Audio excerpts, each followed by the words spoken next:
नमस्ते। वैदिक राष्ट्र यूट्यूब चैनल में आप सभी का स्वागत है। आज का हमारा विषय है महर्षि दयानंद एवं ब्रह्मचर्य।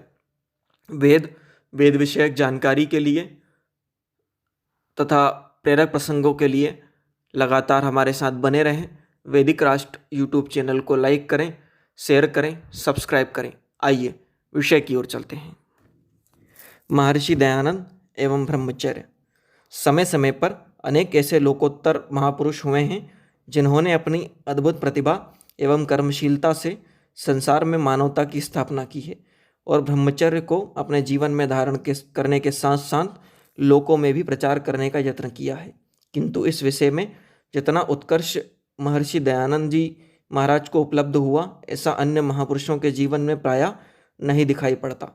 ब्रह्मचर्य के सब प्राणियों का विकास उनके जीवन में अंतिम सीमा तक पहुंच गया था।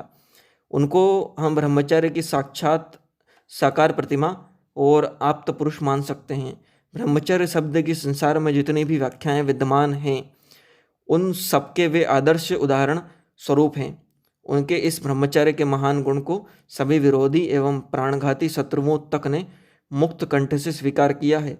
ब्रह्मचर्य का पालन सामान्य कार्य नहीं है। जिन लोगों को इस मार्ग पर चलने का सौभाग्य प्राप्त हुआ है, वही इसकी दुरूहता को अनुभव कर पाते हैं। वास्तव में यह कार्य तलवार की धार पर चलने से भी कठिनतम साधना है। मन या आचरण की क्षणिक असावधानी बहुत भयंकर परिणाम को लाकर उपस्थित कर सकती है। ब्रह्मचर्य रक्षा की चिंता योगियों की उनिंद आँखों में, ऋषियों के चेहरों की झुर्रियों में और ब्रह्मचारियों की नियमित नियंत्रित दिनचर्या में किसे दिखाई नहीं पड़ती। वास्तव में यह एक कठिन परीक्षा है, तपस्या है। बिना ब्रह्मचारी बने कोई भी मनुष्य भगवान को भी नहीं पा सकता है। महर्षि दयानंद एक निष्कलंक ब्रह्मचारी थे। जो मनुष्य अपने जीवन को जीवन के रूप में देखना चाहते हैं तथा मानव जीवन के आनंद का उपभोग करना चाहते हैं, उन्हें इस ब्रह्मचर्य मार्ग का पथिक अवश्य बनना चाहिए। वर्तमान युग में लोग ब्रह्मचर्य के पालन को असंभव सा मान बैठे हैं, किंतु निराश होने की आवश्यकता नहीं है। मनुष्य पतन के गर्त में जाने के पश्चात भी तथा कुसंस्कारों से परिवेष्टित होने पर भी यत्न करके अपने जीवन को पवित्र बना सकता है। हमारे समक्ष महर्षि दयानंद जी जैसे दिव्य ब्रह्मचारियों के जीवन तथा आदेश प्रकाश स्तंभ के रूप में उपस्थित हैं। जिस मनुष्य को जीवन में ब्रह्मचर्य के रक्षा के आनंद का एक बार भी आस्वादन हो गया, बस फिर तो वह इस अमूल्य रत्न के लिए सर्वस्व वारने को भी उद्यत हो जाता है। महर्षि दयानंद जी महाराज ने सब सुधारों के सुधार ब्रह्मचर्य को ही माना है। जिस आर्य जाति में किसी समय ब्रह्मचर्य को सर्वोपरि स्थान दिया जाता था और जीवन का सारा कार्यक्रम ब्रह्मचर्य का पालन को मुख्य मानकर निर्धारित होता था, आज वही आर्य जाति ब्रह्मचर्यहीन होकर पददलित हो चुकी है। आज की कामकाज, संतान और फिर ये नाचने गाने का स्वांग, सिनेमा, श्रृंगार की प्रधानता ब्रह्मचर्य को समूल नष्ट करने पर तुले हुए हैं। किंतु यह निश्चित ही सत्य सिद्धांत है कि ब्रह्मचर्य की समाप्ति के साथ संसार की भी तीसरी हो जाएगी। जो मनुष्य थोड़ी भी बुद्धि रखते हैं, उनका प्रधान कर्तव्य है कि वे अपने भोजन, दिनचर्या, वेशभूषा, पठन पाठन तथा अन्य बाह्य और आंतरिक व्यवहार को ब्रह्मचर्य के अनुकूल बनावें और ब्रह्मचर्य का संदेश को अपनी शक्ति के अनुसार चारों दिशाओं में फैला दें। महर्षि दयानंद जी ने किन मौलिक तत्वों को जीवन में धारण करके ब्रह्मचर्य की सिद्धि प्राप्त की थी, यह तो पृथक लेख का विषय है। हम लोग ब्रह्मचर्य के महत्व को समझ सकें, अतः महर्षि के ग्रंथों से ब्रह्मचर्य विषयक वचनों का संग्रह हम पाठकों के समक्ष उपस्थित कर रहे हैं। हमारा सभी का कर्तव्य है कि हम अपने आचार्य के दिव्य वचनों को धारण करके जीवन को पवित्र बनावें। मनुष्य ब्रह्मचर्य आदि उत्तम नियमों से त्रिगुण चतुर्गुण आयु प्राप्त कर सकता है, अर्थात 400 वर्ष तक भी सुख से जी सकता है। ऋग्वेद भाष्य भूमिका। वेद संज्ञा विचार। जिसके शरीर में वीर्य नहीं होता वह नपुंसक, महाकुलक्षयी, और जिसको प्रमेह रोग होता है वह दुर्बल, निस्तेज, निर्बुद्धि, उत्साह, साहस, धैर्य, बल, पराक्रम आदि गुणों से रहित हो जाता है। सत्यार्थ प्रकाश 2 समुल्लास। आयु वीर्यादि धातुओं की शुद्धि और रक्षा करना अतिपूर्वक युक्तिपूर्वक ही भोजन वस्त्र आदि का जो धारण करता है, इन नियमों से आयु को सदा बढ़ाएं। ऋग्वेद भाष्य भूमिका वेदोक्त धर्म विषय। देखो, जिसके शरीर में सुरक्षित वीर्य रहता है उसको आरोग्य, बुद्धि, बल, पराक्रम बढ़कर बहुत सुख की प्राप्ति होती है। इससे रक्षण से यही रीति है कि विषयों की कथा, विषयी लोगों का संग, विषयों का ध्यान, स्त्री दर्शन, एकांत सेवन, संभाषण और स्पर्श आदि कर्म से ब्रह्मचारी लोग सदा पृथक रहकर उत्तम शिक्षा और पूर्ण विद्या को प्राप्त हों। सत्यार्थ प्रकाश समुल्लास 2। जो तुम लोग सुशिक्षा और विद्या ग्रहण करो और ब्रह्मवीर की रक्षा करने में इस समय चूकोगे तो पुनः इस जन्म में तुमको यह अमूल्य समय प्राप्त नहीं हो सकेगा। जब तक हम लोग गृह कार्यों को करने वाले जीते हैं तभी तक तुमको विद्या और शरीर का बल बढ़ाना चाहिए। सत्यार्थ प्रकाश समुल्लास 2। जो सदा सत्याचार में प्रवृत्त, जितेंद्रिय और जिनका वीर्य अधास्खलित कभी ना हो, उन्हीं का ब्रह्मचार्य सच्चा होता है। सत्यार्थ प्रकाश समुल्लास 4। जिस देश में ब्रह्मचर्य विद्याभ्यास अधिक होता है वही देश सुखी, और जिस देश में ब्रह्मचर्य विद्या ग्रहण रहित बाल्यावस्था वाले अयोग्यों का विवाह होता है वह देश दुख में डूब जाता है। क्योंकि ब्रह्मचर्य विद्या के ग्रहण पूर्व विवाह के सुधार से ही सब वर्ता का सुधार एवं बिगड़ने से सब बातों का बिगड़ना हो जाता है। सत्यार्थ प्रकाश समुल्लास 4।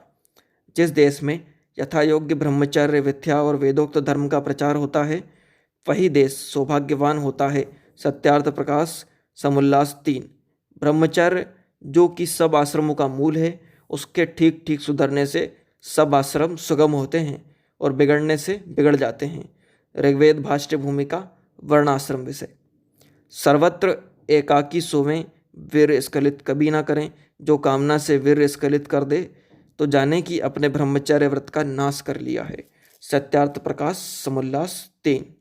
ब्रह्मचर्य सेवन से यह बात होती है कि जब मनुष्य बाल्यावस्था में विवाह ना करे, उपस्थित इंद्रिय का संयम रखे, वेदांत शास्त्रों को पढ़ते पढ़ाते रहे, विवाह के पीछे भी ऋतुगामी बने रहे, तब दो प्रकार का वीर्य अर्थात बल बढ़ता है, एक शरीर का, दूसरा बुद्धि का। उसके बढ़ने से मनुष्य अत्यंत आनंद में रहता है। ऋग्वेद भाष्य भूमिका उपासना विषय। 48 वर्ष के आगे पुरुष और 24 वर्ष के आगे स्त्री को ब्रह्मचर्य न रखना चाहिए, परंतु यह नियम विवाह करने वाले पुरुष और स्त्रियों के लिए है। जो विवाह करना ही न चाहे वे मरणोपरांत ब्रह्मचारी रह सकें तो भले ही रहें, परंतु यह काम पूर्ण विद्या वाले जितेंद्रिय निर्दोष योग स्त्री और योगी पुरुष का है। यह बड़ा कठिन कार्य है कि जो काम के वेग को थामकर इंद्रियों को अपने वश में रख सके। सत्यार्थ प्रकाश समुल्लास 3।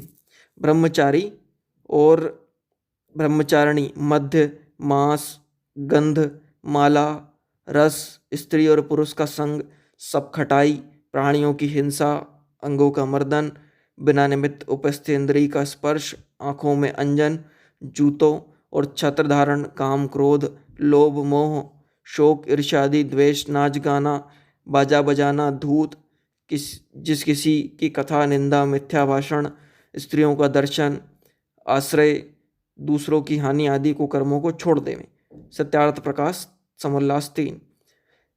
पाठशाला से 1 योजन अर्थात 4 कोस दूर ग्राम व नगर में रहें। सत्यार्थ प्रकाश समुल्लास 3। जहाँ विषयों या अधर्म की चर्चा भी होती हो वहाँ ब्रह्मचारी कभी खड़े ना रहें। भोजन छादन ऐसी रीति से करें कि जिससे कभी रोग, वीर्य हानि व प्रमाद न पड़े। जो बुद्धि का नाश करने हारे नशे के पदार्थ हों उनको ग्रहण कभी ना करें। व्यवहार भानु, जिससे विद्या, सभ्यता, धर्मांधता, जितेंद्रियता आदि बढ़ती होवे और अविद्या आदि दोष छूटे, उसकी शिक्षा उसी को कहते हैं। समुन्नत मन्नतव्य प्रकाश, सबको तुल्य वस्त्र, खान पान और तुल्य आसन दिया जावे, चाहे वे राजकुमार या राजकुमारी हों, चाहे दरिद्र की संतान हो, सबको तपस्वी होना चाहिए। सत्यार्थ प्रकाश समुल्लास 3। उनके माता पिता अपनी संतानों से व संतान माता पिता से ना मिल सकें, ना किसी प्रकार का पत्र व्यवहार एक दूसरे से कर सकें, जिससे सांसारिक चिंता से रहित केवल विद्या पढ़ने की चिंता रहे। सब भ्रमण की जावे तब उनके साथ अध्यापक रहे, जिससे किसी प्रकार की कुचेष्टा ना कर सकें और आलस्य प्रमाद ना करें। सत्यार्थ प्रकाश समुल्लास 3। जो वहाँ अध्यापिका और अध्यापक पुरुष व भृत्य अनुचर हों, वे कन्याओं की पाठशाला में सब स्त्री और पुरुषों की पाठशाला में पुरुष रहें। स्त्रियों की पाठशाला में 5 वर्ष का लड़का और पुरुषों की पाठशाला में 5 वर्ष की लड़की भी ना जावे। अर्थात जब तक वे ब्रह्मचारी और ब्रह्मचारिणी रहें, तब तक स्त्री व पुरुषों का दर्शन, स्पर्शन, एकांत सेवन, भाषण, विषय कथा, परस्पर कीड़ा, विषय का ध्यान, संग, इन 8 प्रकार के मैथुनों से अलग रहें। और अध्यापक लोग जो इन सब बातों से उनको बचावें, जिससे उत्तम विद्या, शिक्षाशील स्वभाव, शरीर और आत्मा से बलयुक्त होकर आनंद को नित्य बढ़ा सकें। सत्यार्थ प्रकाश समुल्लास 3। यथावत ब्रह्मचर्य में आचार अनुकूल वर्तकर धर्म से चारों, तीनों और 2 अथवा 1 वेद को सांगोपांग पढ़ के जिसका ब्रह्मचर्य खंडित ना हो, वह स्त्री व पुरुष गृहस्थ आश्रम में प्रवेश करे। सत्यार्थ प्रकाश समुल्लास 4। स्त्रियां आजन्म ब्रह्मचर्य का व्रत धारण करती थी और साधारण स्त्रियों के भी उपनयन और गुरुगृह में वासादि संस्कार होते थे। उपदेश मंजरी।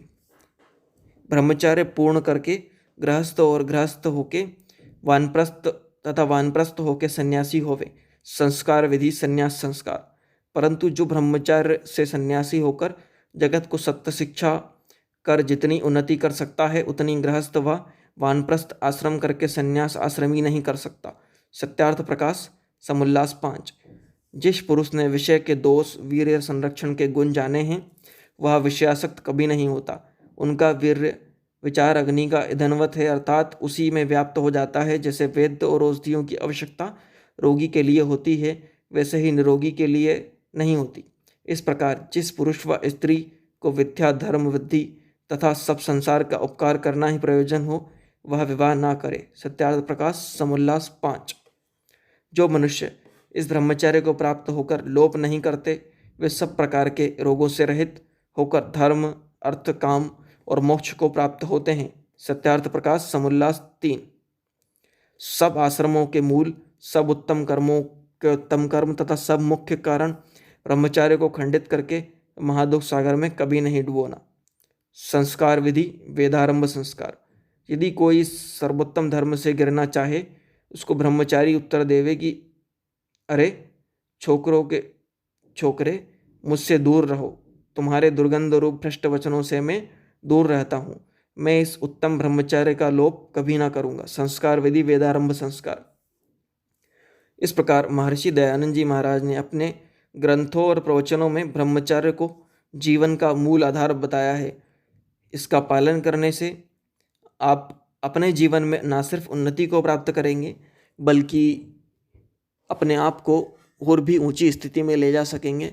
साथ ही साथ हमारे राष्ट्र के विकास के लिए अमूल्य धरोहर बन सकेंगे। धन्यवाद। प्रस्तुत लेख के लेखक थे ब्रह्मचारी इंद्रदेव मेधार्थी, गुरुकुल छच्चर, और इसका संपादन किया था तथा साभार प्रियांशु सेठ। वेद विषयक जानकारी के लिए और प्रेरक प्रसंगों के लिए हमारे साथ बने रहें। वैदिक राष्ट्र यूट्यूब चैनल को लाइक करें, शेयर करें, सब्सक्राइब करें। धन्यवाद।